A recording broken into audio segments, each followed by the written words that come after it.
Boa noite, pessoal. Tá questionando aqui o João por que ficou tão pequenininho.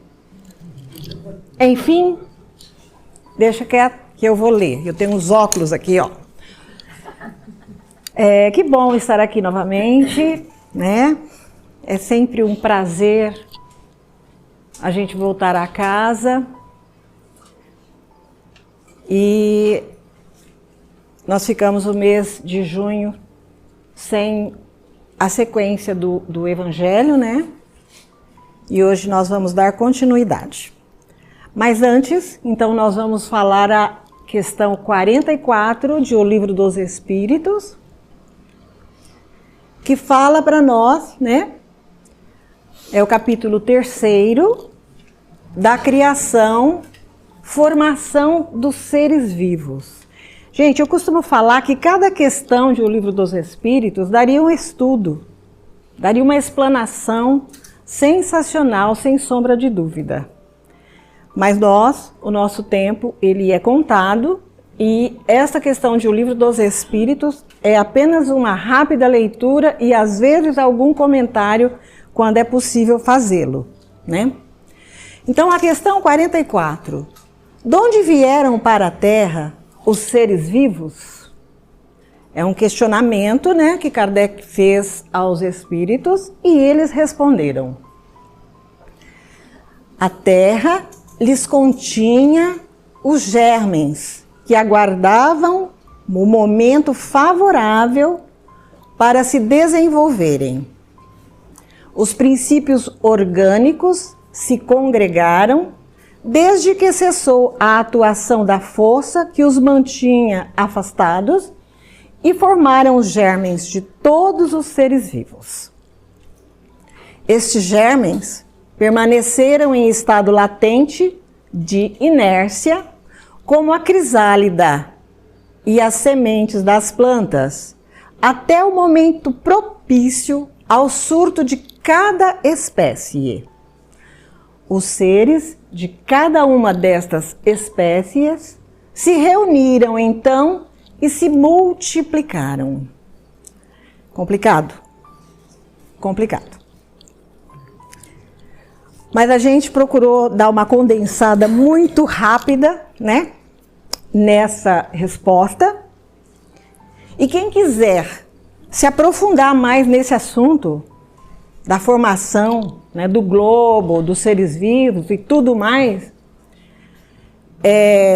além de O Livro dos Espíritos, que trazem as questões, perguntas e respostas, nós temos também A Caminho da Luz, né? É uma obra de Emmanuel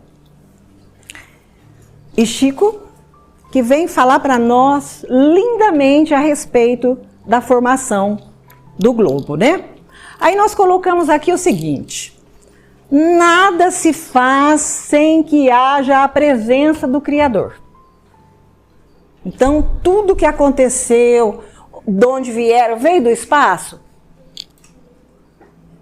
A única coisa que a gente sabe é que tudo que está em cima da Terra, embaixo da Terra, no céu e por todos os lados, veio do fluido cósmico universal. Então, gente, nada se faz sem que haja a presença do Criador, por intermédio dos espíritos superiores, obedecendo à sua vontade e concretizando os seus objetivos. A vida veio de Deus, mas ele tem seus mistérios e coloca limites às nossas investigações. É óbvio que nós gostaríamos de saber realmente, né? De onde vieram, de onde viemos. A gente estuda, a gente chega lá. Mas tem coisa muito mais importante que a gente precisa saber e que a gente precisa praticar, que é a nossa reforma interior. É bom a gente saber, o Livro dos Espíritos traz para nós, mas isso aqui precisa ser estudado, esmiuçado, para que a gente possa compreender com exatidão, né? Essa coisa linda que é a formação do globo, dos seres vivos, do homem. Mas o nosso tempo, ele é pequeno. Então, a questão ficou resumida a isso, né?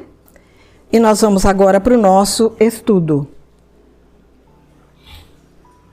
Meu Deus, que isso? Mas, João, por quê?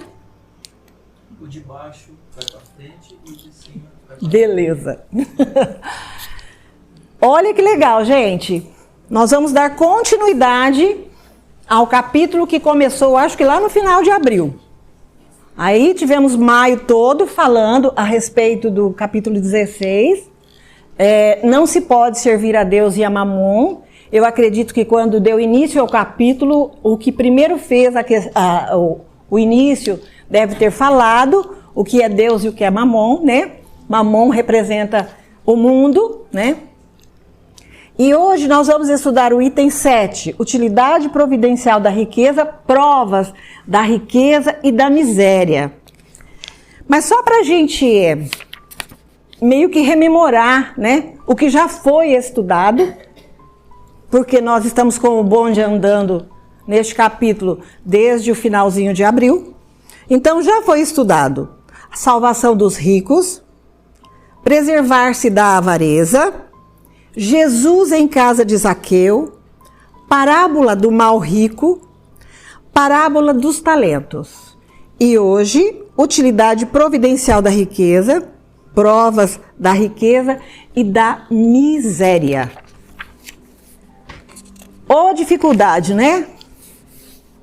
Que a gente tem de passar por essas provas, porque todos nós que estamos aqui na Terra, ou somos ricos, ou somos pobres, ou somos miseráveis, somos remediados, cada um está numa situação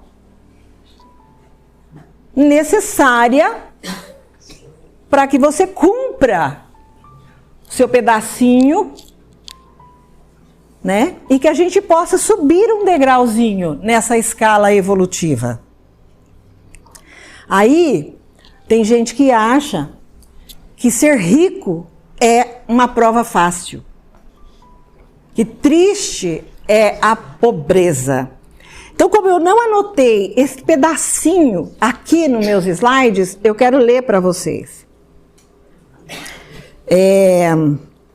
Aqui fala assim, que sem dúvida, pelos arrastamentos aqui da causa, a riqueza, pelas tentações que gera e pela fascinação que exerce, a riqueza constitui uma prova muito arriscada, mais perigosa do que a prova da miséria. Então, a gente tem que pensar.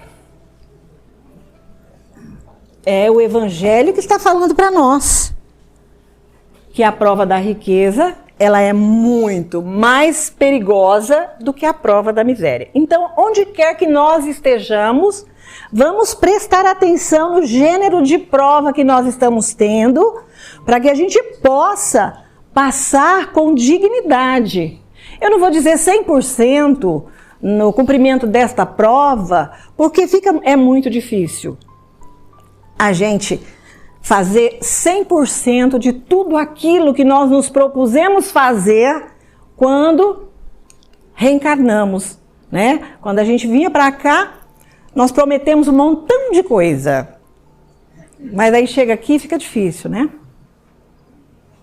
Aí se a gente é pobre, a gente maldiz a pobreza, né? Se a gente é rico, a gente passa os pés pelas mãos. E aí a gente vai, ao invés de irmos tirando os espinhos, os aguilhões que nos ferroam, nós vamos, ao contrário, adquirindo mais espinhos. Então a gente precisa ter muito cuidado. Olha que legal.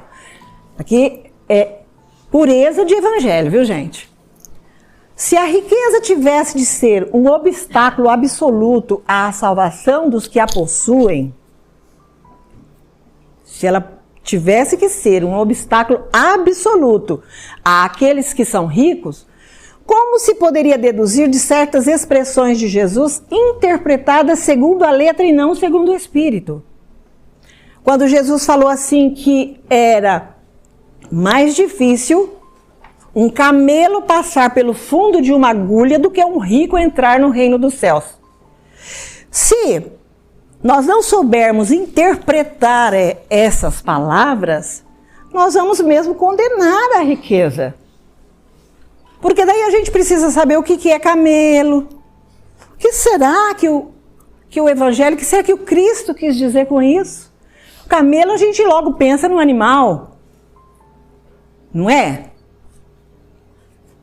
Mas para aquela época, camelo era uma corda, um cordão que puxava os navios. Aí fica mais fácil a gente entender. Mas mesmo assim, tem que ser uma agulha do fundo muito grande para passar uma corda que suporta atracar um navio. Então, gente, nós temos uma riqueza de detalhes, o Evangelho de Jesus, mas que a gente precisa tirar o espírito da letra. Senão, quando ele diz também no seu Evangelho que devemos oferecer a outra face, a gente tem que ver o que é isso.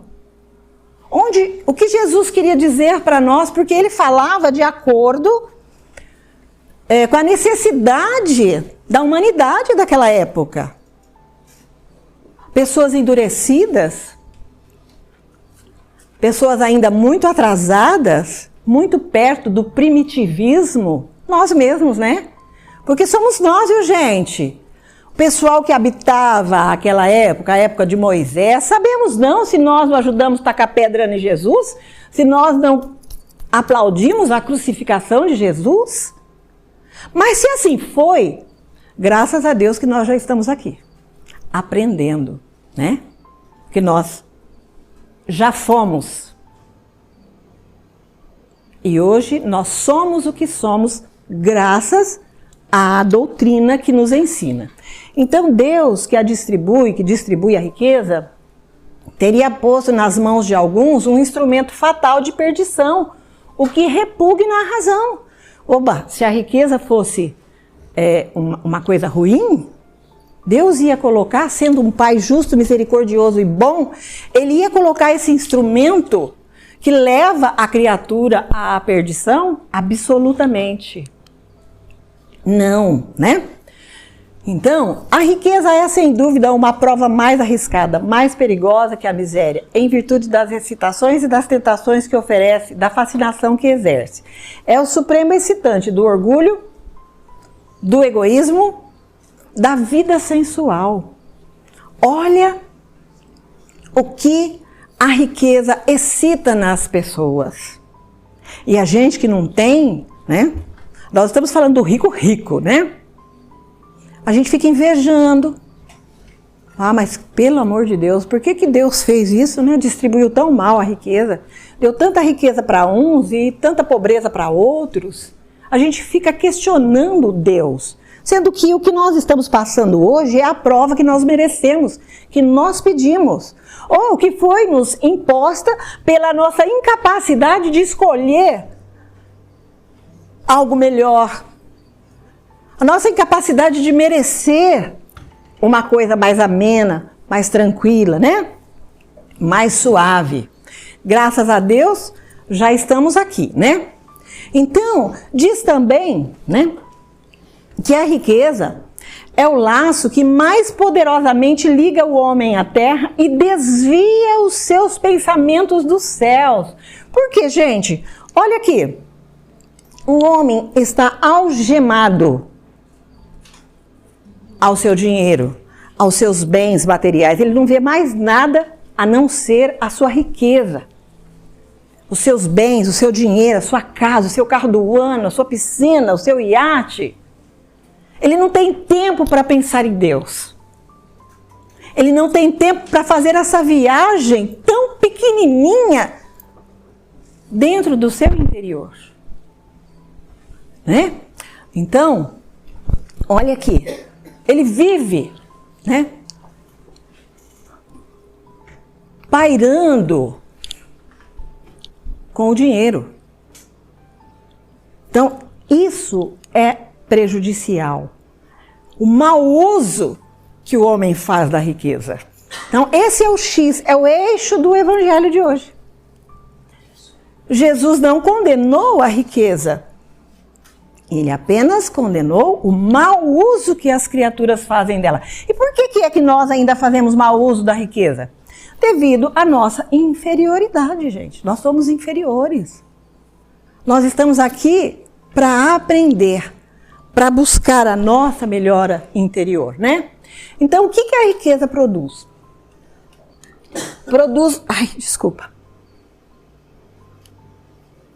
Ela produz vertigem e provoca uma amnésia, né? Vemos quase sempre os que passam da miséria à fortuna esquecerem-se rapidamente sua posição antiga.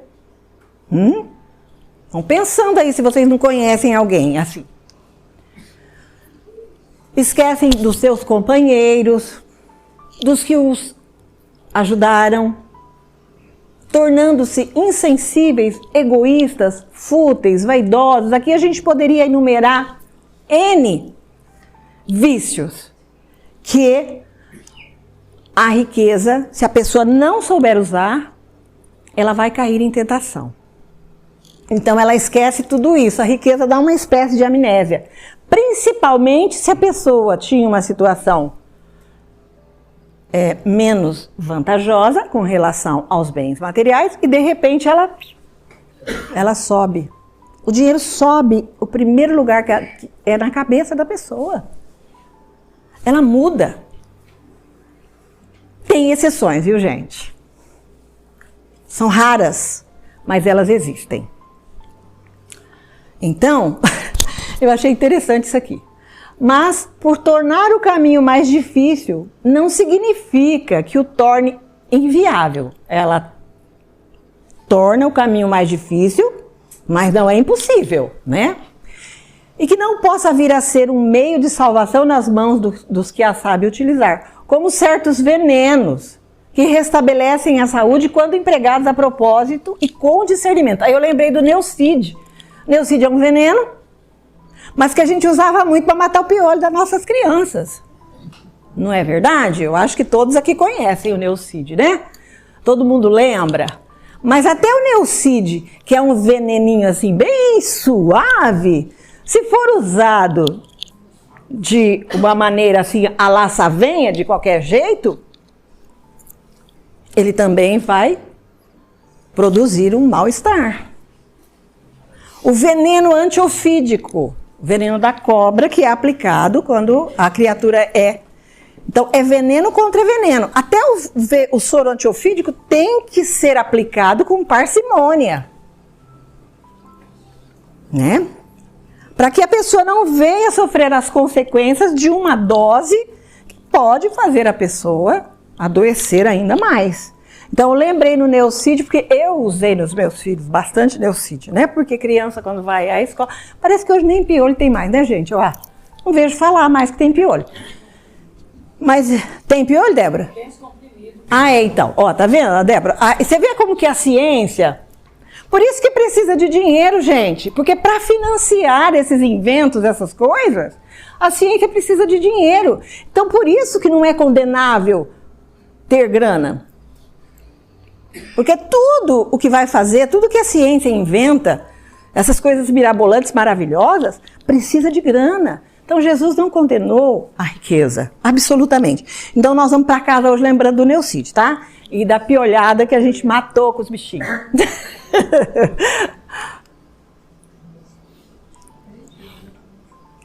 Quando Jesus disse ao moço que o interrogava sobre os meios de atingir a vida eterna, né? Porque eu acho que todo mundo aqui lembra da parábola, né? Do jovem rico, né?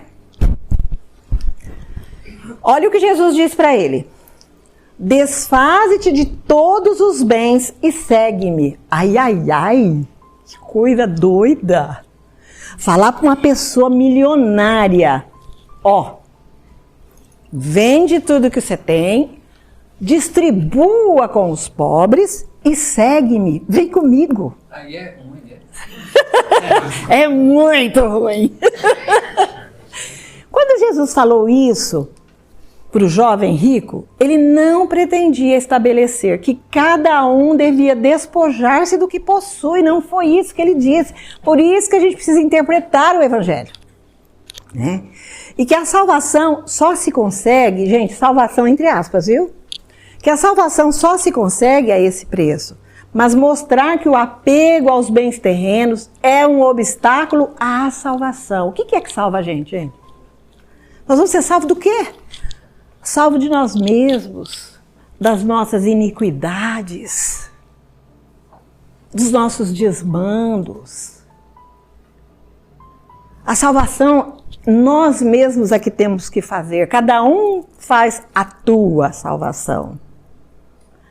Melhorando por dentro e merecendo cada vez mais uma vida com as provas mais amenas, ou mesmo que as provas forem rudes, com o aprendizado que a gente tem através da doutrina espírita, a gente pode passar com mais leveza, mesmo uma prova difícil, seja essa prova da miséria, seja da riqueza, seja qual for o gênero de prova que a gente tem que passar. Se nós buscarmos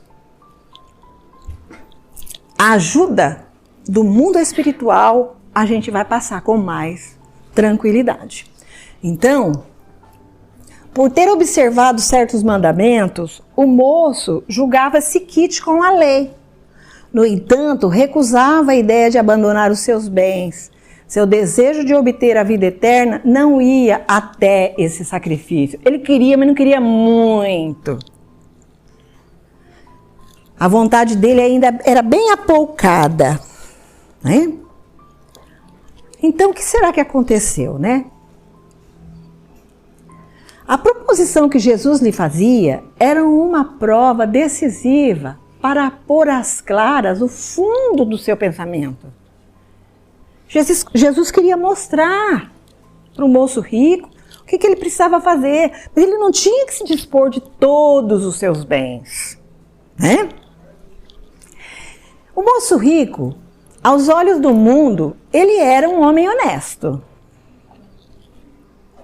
Não prejudicava ninguém, não maldizia o próximo, não era frívolo, nem orgulhoso. Olha que rico bacana, né?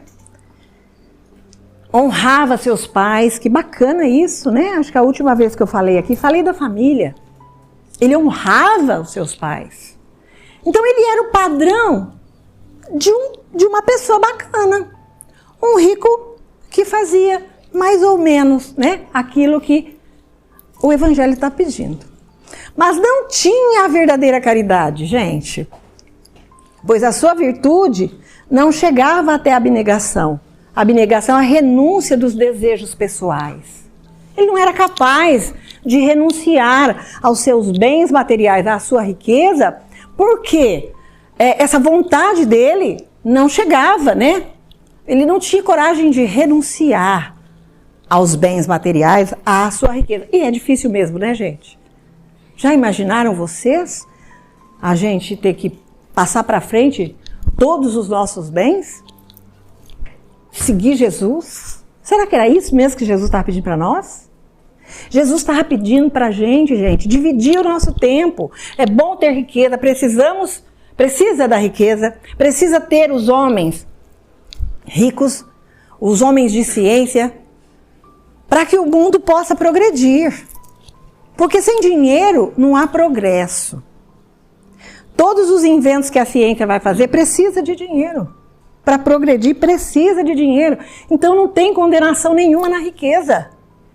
A condenação está no mau uso que as criaturas fazem desse bem, desse tesouro maravilhoso que as pessoas têm nas mãos. Mas foi Deus quem deu? Não, é uma prova pela qual nós todos vamos passar. Por isso que é bom a gente já aprender. Porque se hoje nós estamos numa situação de riqueza, provavelmente, numa encarnação aí mais para frente, nós vamos passar pela prova da miséria.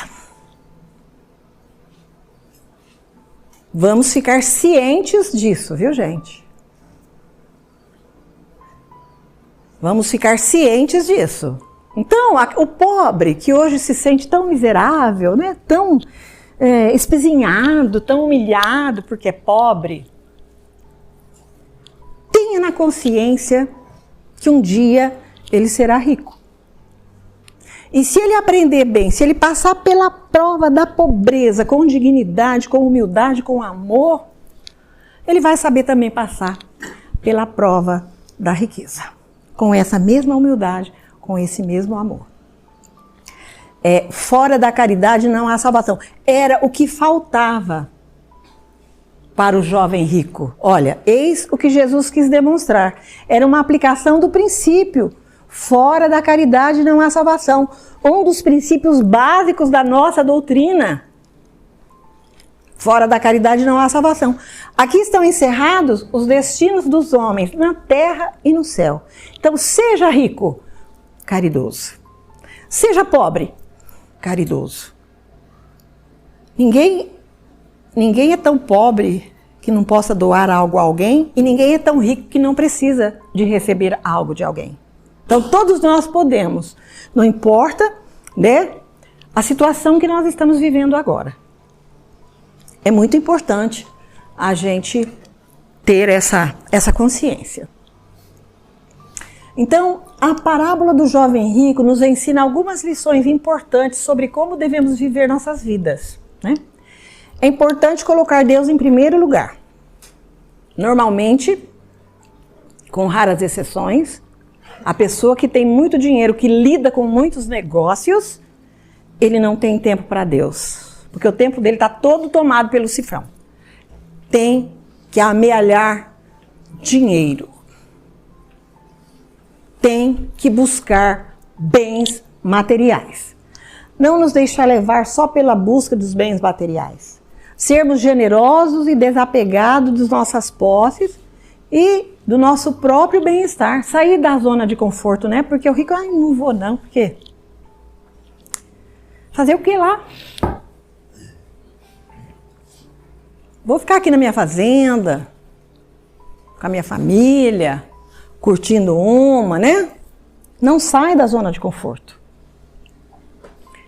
Nos ensina a manter a humildade e a nunca nos acharmos superiores aos outros. Foi isso que Jesus quis ensinar para o jovem rico. É isso que a parábola do jovem rico vem trazer para nós. E eu ensaiei para cantar uma música, mas eu esqueci a letra. Então eu não vou cantar por isso, tá? E porque eu tenho vergonha. Sozinha é difícil. Finalmente nos ensina a valorizar a vida espiritual que é eterna. Olha a vida que nós temos que valorizar. Essa vida passageira. É óbvio que nós devemos dar o devido valor a esta existência. Mas não precisamos exagerar, né, Débora? De vez em quando a gente cai, quebra o cotovelo, quebra o punho, né? Foi castigo a Débora ter caído? Não tinha que passar por isso. Né? Então Deus não erra. Deus é misericordioso. E Ele faz tudo por nós. Nós é que às vezes não sabemos ler a cartilha de Deus. Né? Então, acima de tudo, e a buscar nossa evolução por meio dos ensinamentos de Jesus Cristo. É isso que nós estamos fazendo aqui hoje. Saímos da nossa zona de conforto e viemos aqui em Lourdes, nessa casa abençoada, buscar os ensinamentos de Jesus Cristo, porque todos nós estamos inseridos numa prova. Seja ela da miséria, seja ela da riqueza, mas é uma prova. E nós temos que tirar uma nota boa nesta prova, porque nós estamos estudando a matéria. Mas será que nós estamos aplicando isso que nós estamos estudando aqui hoje? Precisamos ver isso também, né? Então, aí a lei do progresso e a lei do trabalho estão inseridas nas leis naturais, que são as leis de Deus. Todo mundo sabe disso, né? Tem um capítulo inteirinho do Livro dos Espíritos que fala das leis morais. né? E essas duas leis estão inseridas no capítulo. Se tomadas ao pé da letra as palavras de Jesus, quando ele falou lá, né, que o jovem rico tinha que vender tudo e segui-lo, seria a abolição da fortuna, como prejudicial à felicidade futura e como fonte de incontáveis males terrenos. Quantos males a fortuna traz, como a gente leu lá, né? Ela incita o homem a tantas coisas complicadas, mas por quê? Porque ele não está sabendo usar a fortuna, né? E como fonte de incontáveis males terrenos. E isso seria também a condenação do trabalho, gente. Olha que ninguém mais ia querer trabalhar. Por quê? Ah, mas o rico não vai entrar no reino dos céus, então eu vou morrer pobre. Quero ficar na miséria, né? Que o trabalho pode proporcionar a riqueza. É difícil hoje ficar rico trabalhando, né? Mas... mais fácil ser deputado. É isso mesmo, Arão. Mas como nem todos nós nascemos bonitos, mas não nascemos ricos, né? A gente tem que batalhar, tem que trabalhar. Consequência absurda que reconduziria o homem à vida selvagem. Então, graças a Deus, nós já saímos do mundo primitivo. Já caminhamos um pouco, né? Estamos aqui na Terra, ó. Mundo de provas e expiações, mas olha, nós estamos aqui, aguentando firme a nossa carga, a nossa prova. Se isso aqui, né, fôssemos fazer ao pé da letra, a gente ia retroceder. A gente ia voltar, né? Ao invés de comer frango assado, né? Olha que lindo. A gente ia comer camundongo, né? Então, a gente ia retroceder. Então, isso não pode. Nós estamos aqui para progredir. Por isso que se diz a lei do progresso e a lei do trabalho. Olha isso. A riqueza, então, é causa dos nossos males?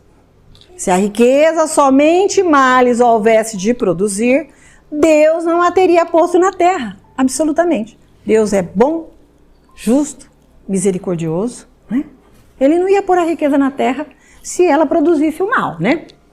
Cada conquista terrestre deveria ser aproveitada pela alma como força de elevação. Cada conquista terrestre.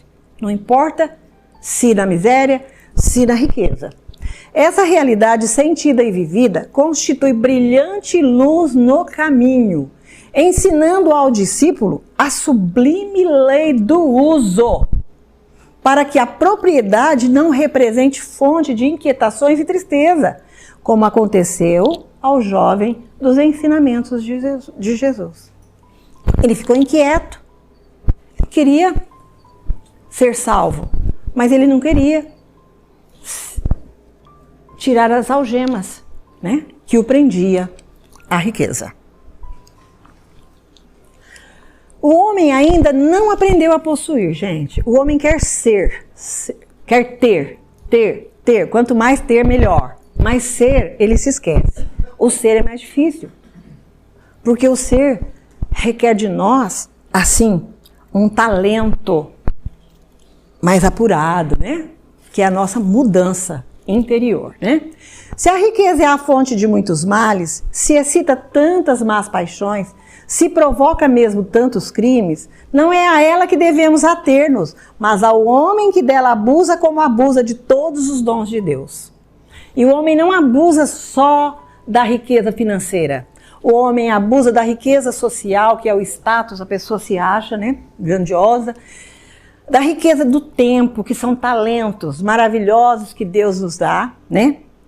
Liberdade. O rico, ele não tem liberdade, ele vive aqui algemado, então ele não tem tempo de curtir a família. Essa liberdade maravilhosa que a gente tem, que a gente conquista, mas ele está tão preso na riqueza, no dinheiro, no medo, né? Que o outro vem usurpar, que ele não tem tempo, ele não é livre, ele é escravo, né? A riqueza da vitalidade, ó, saúde. Olha, quando a gente tem saúde, a gente não preserva a nossa saúde. A gente despreza esse talento. E a riqueza espiritual, que é a paz. A paz de espírito. Valorizar o que tem importância.